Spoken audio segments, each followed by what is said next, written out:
आधुनिक तकनीक से लैस इन मोबाइल वैनों का आज शुभारंभ किया गया है हरी झंडी दिखाकर।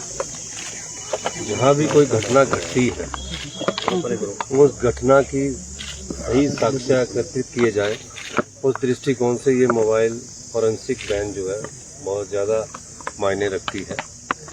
कई बार क्लाइमेट चेंज के कारण डिजास्टर हो रहे हैं और उसमें कई लोगों की डेथ हो रही है, कई शव हमें दूर मिलते हैं। उस समय उनके डीएनए मोबाइल वैन के द्वारा हम जाकर चेक कर सकते हैं। इससे पहले ये होता था कि आप उनको लाएंगे और उसके बाद आप ढूंढा उनको भेजेंगे, फिर पता लगेगा।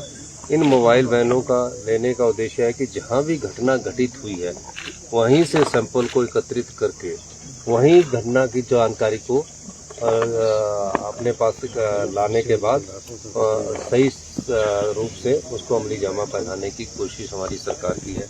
नई टेक्नोलॉजी हमने की है और निश्चित रूप से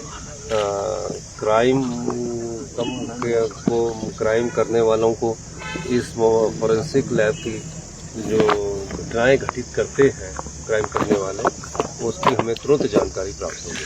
सर, दौरा रहा और आप देश के पहले मुख्यमंत्री बने जिन्होंने वहाँ पे संबोधित किया, लेकिन उसको लेके विपक्ष ने जो है कहीं ना कहीं निजी हमला करने की कोशिश की है कि बेटी के एडमिशन। देखिए,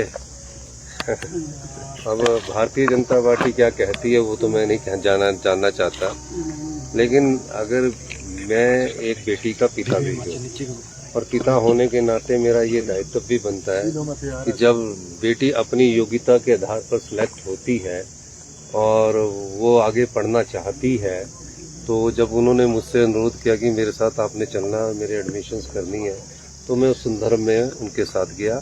वहाँ मैं अपनी पिता का फर्ज अदा कर रहा था, लेकिन मैं जब भी वहाँ समय रहा हिमाचल के हितों की मैं वहाँ बात करता रहा और चीफ सेक्रेटरी साहब और अन्य अधिकारियों से रोज मेरी बात होती रही और मंत्रीगणों से भी मेरी बात होती रही। और निश्चित रूप से एक दायित्व पिता का भी निभाना होता है और भारतीय जनता पार्टी को इस प्रकार की राजनीति नहीं करनी चाहिए थी और जितना राजनीतिक उसको टूल देंगे वो अच्छा नहीं है। सर, विपक्ष जो सीमेंट में टैक्स लगाया है उस फैसले को वापस लेने की मांग कर रहा है, इस पर क्या कहें? मुझे तो समझ नहीं आता कि विपक्ष किस टैक्स की बात कर रहा है। टैक्स नहीं लगा है, टैक्स लगाना कुछ और बात होती है। या तो वो परेशान है और परेशानी का मामला उनका ये है कि वो निश्चित रूप से भारतीय जनता पार्टी यही तय नहीं कर पा रही, 5 गुटों में बटी हुई पार्टी यही है। इसमें यही नहीं तय कर रही कि एक नेता कुछ और बोलता है, एक नेता कुछ और बोलता है। जीएसटी का जो हमें 28% से जो 18% आया है, हिमाचल प्रदेश में जीएसटी लगने से सबसे बड़ा नुकसान हुआ है। हिमाचल प्रदेश एक ऐसा राज्य है जहां जीएसटी का नुकसान हुआ है। और नुकसान कैसे हुआ? जब 2017 में जीएसटी लगा, उसमें हिमाचल प्रदेश की बद्दी, नालागढ़, इन क्षेत्रों से जो हमारे इंडस्ट्री वाले क्षेत्र है या कोई और टूरिज्म के सेक्टर है, उससे हमें 4000 करोड़ रुपए का वैट और एक्साइज आती थी। क्या आती थी? वैट आता था। अब जीएसटी लगने के बाद वो 150 करोड़ रुपया रहा। केंद्र सरकार ने जब जीएसटी लगा तो उसके लिए जब हमें वैट का नुकसान हुआ तो 2017 में उन्होंने हमें 3200 रुपया हर साल जीएसटी 3200 करोड़ रुपया हर साल जीएसटी कंपनसेशन सेस देने की बात की और उन्होंने दिया भी। 5 साल तक उन्होंने जीएसटी कंपनसेशन सेस दिया और जून 2022 में जब भारतीय जनता पार्टी की सरकार थी, जीएसटी कंपनसेशन सेस बंद हो गया। हमारे जीएसटी किससे आता था? उसके बाद हमारे सबसे ज्यादा जीएसटी आता था सीमेंट इंडस्ट्री से। सीमेंट इंडस्ट्री से जो जीएसटी आता था उसमें जो कमी आई है उसमें 25 रुपए की कमी हमने की है, 425 से 25 रुपए है। और जो हम सिविल सप्लाई के द्वारा सीमेंट सप्लाई करते हैं टेंडर के माध्यम से, उसमें भी कमी है। तो भारतीय जनता पार्टी को ये कहना चाहिए कि आप ये बताइए कि जो प्रधानमंत्री जी 1500 करोड़ रुपया घोषित करने के गए हैं वो कब तक मिलेंगे? देखिए, जब प्रदेश दर्द से कराह रहा हो, आपदा से प्रभावित हो, अगर उस समय हमें रिलीफ ना मिले तो उसके बाद अगर आप 1 साल बाद 2 साल बाद दोगे तो उसका कोई फायदा नहीं है। तो भारतीय जनता पार्टी को ये कहना चाहिए था कि हम 1500 करोड़ रुपया के लिए प्रधानमंत्री मोदी जी से बात कर रहे हैं। प्रधानमंत्री जी मोदी जी आगे चले गए और 1500 करोड़ रुपए का अभी तक कोई पता ही नहीं लगा है।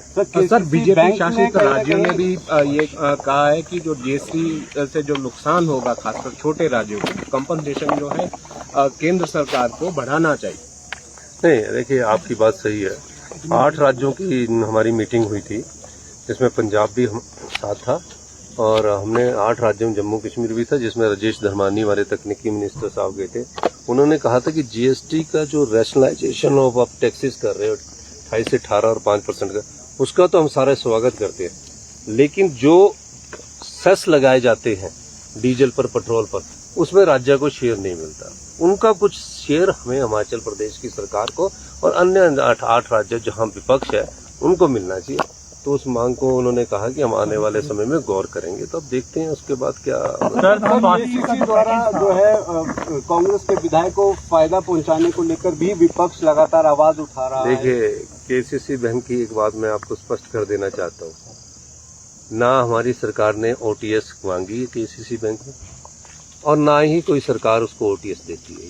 ये कांगड़ा कोऑपरेटिव बैंक है, चाहे राज्य कोऑपरेटिव बैंक है या प्रदेश का कोई कोऑपरेटिव बैंक है, उन सब की अप्रूवल इनके नाबार्ड के माध्यम से आरबीआई द्वारा दी जाती है। और बैंकों की भी वन टाइम सेटलमेंट की अप्रूवल जो है, चाहे यूको और नेशनल यूको बैंक है, पंजाब नेशनल बैंक है, स्टेट बैंक है, उन सब की ओटीएस की approval RBI reserve bank of India के नॉर्म्स के द्वारा दी जाती है। प्रदेश सरकार का इसमें कुछ नहीं लेना होता है और ना ही किसी सेटलमेंट को करना होता है। और एक बात मैं बता दूं कि कांगड़ा कोऑपरेटिव बैंक में पिछले 7-8 साल से जो चल रहा था, जब मेरे वो ध्यान में बात आई, मैंने उस बैंक के बोर्ड को ही भंग कर दिया और मैंने कहा कि इसकी इंक्वायरी होनी चाहिए। जनता का पैसा है, कई लोग छोटी छोटी चीजों पर 40-40 करोड़ रुपए का लोन ले रहे हैं और लोन लेकर वापस नहीं करते हैं। ऐसी जगह दिखा दी जाती है जिसकी कीमत 4 करोड़ रुपया है और कई जगह जो गरीब किसान है, जिसने किसान लोन लिया हुआ, सेटलमेंट तो उनका होना चाहिए, उसका सेटलमेंट होना चाहिए। तो कई बार ये कहा जाता है कि ये उसको कर दिया। अब जो वन टाइम सेटलमेंट की पॉलिसी में मैंने विधानसभा में भी कहा था, जो आएगा उसको होगा, जो आएगा उसको वन टाइम सेटलमेंट मिलेगा। तो इस प्रकार की बात करना गलत है और मैं ये भी चाहूंगा कि वहाँ जो है ईडी इंक्वायरी कर रही है, तथ्य आपके सामने है। शांडिल साहब के दौरे को लेकर भी विपक्ष सवाल उठा रहा है, खासकर नेता। देखो, एक मेरे को समझ ही नहीं आ रहा कि शांडिल साहब के दौरे पर इतनी ज्यादा जानकारी एकत्रित की जा रही है। कोई भी दौरा जो है वो मुख्यमंत्री अप्रूव करता है और जब मुख्यमंत्री जी ने उस दौरे को अभी अप्रूव किया ही नहीं कि अभी उन्होंने जाना है कि नहीं जाना है, तो उसको कहना ये गलत बात है। शांडिल साहब को अगर जाना होगा तो उसके लिए वो मुझसे बात करेंगे, मैं यहाँ नहीं हूँ। और ऐसा एक कागज छाप दिया जिसमें उनके बेटे का भी नाम लिखा हुआ, उस बेटे में नीचे किसी के सिग्नेचर नहीं है। मैं सभी सोशल मीडिया वालों और टीवी मीडियम वालों और प्रिंट मीडिया वालों से कहना चाहूंगा, जब तक किसी के हस्ताक्षरित कागज में चिट्ठी ना साइन ना हो, तब तक आप कोई खबर को ना छापे और वेरीफाई करें। और मैं एक और कहना चाहता हूँ, जो ये दौरे होते हैं ये केवल अधिकारियों के लिए नहीं होते हैं। ये दौरे आपको अंडरस्टैंड करना है कि ये दौरे सरकार के द्वारा नहीं किए जाते हैं। अब मैं अपने बेटी को छोड़ने गया तो मैंने 1 पैसा भी सरकार का नहीं लिया। एयर टिकट से लेकर अपना सारा खर्चा मैंने अपने उससे किया। और ये कहना कि ये जो दौरे है सरकार के, ये होते हैं वर्ल्ड बैंक के प्रोजेक्ट्स के, जैसे जायका का प्रोजेक्ट हो गया, मैं इसलिए जानकारी देना चाहता हूँ। AFD का प्रोजेक्ट हो गया, आपका वर्ल्ड बैंक का प्रोजेक्ट हो गया। उस प्रोजेक्ट को में डालते हुए इन बैंकों की कंडीशन है कि एक्सपोजर टूर होगा, तो और सरकार की तरफ से जाने का कोई मकसद नहीं होता है, जो हमारी ट्रेजरियों से 1 पैसा नहीं जाता। तो ये भी जनता को पता लगना चाहिए कि जो ये दौरे होते जिसमें कई MLA भी जाते हैं, जिसमें कई अधिकारी भी जाते हैं, वो एक्सपोजर टूर होते कि जिस बैंक ने हमें लोन दिया होता, उस देश के बैंक ने, जहाँ जैसे जायका है जापान का है, AFD फ्रांस का है, KFD हमारा जर्मन का है, वर्ल्ड बैंक पूरे हिंदू वर्ल्ड में घूमने को भेजता कि यहाँ ये योजना शुरू हुई, इस योजना को शुरू करके ये चीज का आपको जानकारी हो और इस ढंग से अपने कार्य करना, इसलिए दौरे होते हैं। और यहाँ देखा जाता है कि उन दोनों को सरकार के साथ जोड़ दिया जाता है। ऐसा नहीं है, कोई भी दौरा सरकार की ट्रेजरी से जब तक मैं अप्रूव नहीं करता तब तक नहीं होता। और जो दौरे होते हैं जो वर्ल्ड बैंक की होती है उसकी भी अप्रूवल होती है, क्योंकि उनके जो लोन होता है, जैसे हम लोन लेते हैं उसमें उन्होंने उसका 10% एक्सपोजर टूर के लिए होता है, जिसमें अधिकारी जाते हैं। मैंने बोला अधिकारी तो जाते हैं, लेकिन इसमें इम्प्लीमेंट करने वाले नेता लोग भी जाने चाहिए ताकि आपको कोई ऑब्जेक्शन ना करे। तो ये इस प्रकार की बात करना भारतीय जनता पार्टी की अच्छी नहीं है। उन्हें समझना चाहिए कि जो आप राजनीति करिए तो प्रदेश के आपदा प्रभावित परिवारों के लिए करिए। आपदा प्रभावित परिवारों के यहाँ परिवारों से मिलने के लिए कितने मंत्री केंद्र सरकार के आए, क्या उनको राहत मिली है? हमारी सरकार सभी आपदा प्रभावित परिवारों को आने वाले समय में राहत देने जा रही है। हमारे पास आर्थिक तंगी है, आर्थिक संसाधन कम है, लेकिन मैं दावा कर सकता हूं कि आर्थिक तंगी और आर्थिक संसाधन कम करने के बाद भी जिसका घर टूटा है उसे 7 लाख रुपए दिए जाएंगे, और घर के अंदर जो उसके पलंग बर्तन वगैरह भये हैं उसके 70,000 रुपए दिए जाएंगे। जिसका आंशिक रूप से घर टूटा है या सिल्ट आ गई है उसको 25,000 से बढ़ाकर 1 लाख दिया जाएगा। जिसकी भेड़ मरी है, बकरी मरी है, उसको 9,000 रुपया दिया जाएगा। जिसकी गाय मरी है, भैंस मरी है, उसको 55,000 रुपया दिया जाएगा। मैं अभी माननीय रेवेन्यू मिनिस्टर जगत सिंह नेगी जी से बात करके इस दृष्टिकोण से इसको हम जल्दी अमली जमा पहनाएंगे। सर, आपदा में पर्यटन भी प्रभावित रहा और भी देरी हुई सर, उसके बारे में विचार है? देखिए आपदा, देखिए चाहे HRTC है चाहे HPTDC है, सभी हमारे सरकारी कर्मचारी है, सभी का ख्याल रखना हमारा दायित्व है। लेकिन मेरे पास जितना धन है उसका मैं सही सदुपयोग करना चाहता हूँ। कोई भी पेंशन वाला है, कोई भी, उसमें थोड़ी डिले हो सकता है। जिस प्रकार भारतीय जनता पार्टी को करोड़ों रुपया का फायदा हुआ उनकी सरकार के समय, और जिस प्रकार उन्होंने हिमाचल प्रदेश की संपदा को लुटाया उसका नुकसान है। पर मैं उसको सिस्टम को ठीक कर रहा हूँ। आने वाले समय में ये जो देरी है ये 4-5 महीने की बात है, उसके बाद ये ठीक हो जाएगी। और मेरी कोशिश है कि उन बेचारों को अगर 5-7 दिन की देरी के बाद पेंशन मिलती है तो पेंशन मिले। सर, प्राइम मिनिस्टर ने आपने जो सीमेंट वाला विवाद है उसका जिक्र अपने भाषण में किया है। क्या बिहार चुनाव में कुछ इस तरीके से कि फायदा हो इसलिए उसका जिक्र किया गया? अब देखिए प्रधानमंत्री जी पर मैं क्या भाषण पर क्या टिप्पणी करूं। मैं तो ये कह सकता हूं कि भारतीय जनता पार्टी के पास प्रदेश में कोई मुद्दा नहीं है। कभी वो टॉयलेट टैक्स की बात करते हैं, कभी वो हाई पे ग्रेड में कहीं ठीक हम करते हैं।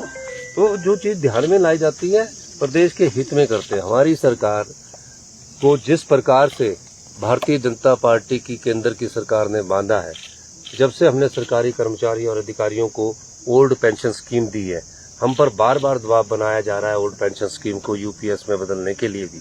हमने उन चीजों को मद्देनजर रखते हुए भी अपने सरकारी कर्मचारी और अधिकारियों को ओल्ड पेंशन स्कीम दी है। और ये भी कहना चाहता हूं मैं कि इसके कारण हमारा जब 2023-24 में बजट प्रस्तुत किया तो 1600 करोड़ रुपया की जो बोरिंग थी वो बंद कर दी गई। यानी कि 3 साल हमारी सरकार को हो गए हैं। ओपीएस के कारण 4800 करोड़ रुपए के जो additional boring Bharatiya Janata party की जयराम सरकार को मिलती रही वो बंद कर दी गई है। हम फिर भी सरकारी कर्मचारी और अधिकारियों के हित में टस से मस नहीं हो रहे, लेकिन थोड़ी बहुत कई बार नोटिफिकेशंस के मामले में थोड़ा ऊपर नीचे हो जाता है, तो उसको भी हम ठीक करते हैं। हिमाचल प्रदेश की सरकार सरकारी कर्मचारी और अधिकारियों के हित में फैसले कर रही है, और कुछ चेंजिंग आ रही है जिसके कारण कर्मचारी सोच रहे हैं कि उन्हें कहीं प्रमोशन में नुकसान आएगा। मैं ये भी कहना चाहता हूँ कि शिक्षा के क्षेत्र में हम व्यापक सुधार कर रहे हैं।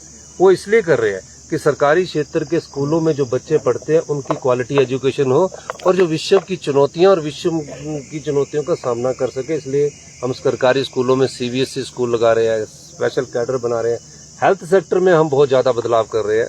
हेल्थ सेक्टर में आपके 40% ऑक्यूपेंसी पर मेडिकल कॉलेज चल रहे हैं, तो आप कैसे हेल्थ का करेंगे? गांव का गरीब किसान, बागवान, मजदूर, कोई भी परिवार का, आम परिवार का आदमी या कोई भी परिवार का आदमी जब हम मेडिकल कॉलेज में जाता तो इस आशा के साथ जाता है कि मेरा इलाज अच्छा होगा। मैं खुद देख रहा हूँ, और 3 साल से आपकी 20-20 साल पुरानी मशीनों से कहाँ इलाज अच्छा होगा। फिर वो रेफर करवा लेता है पीजीआई के लिए।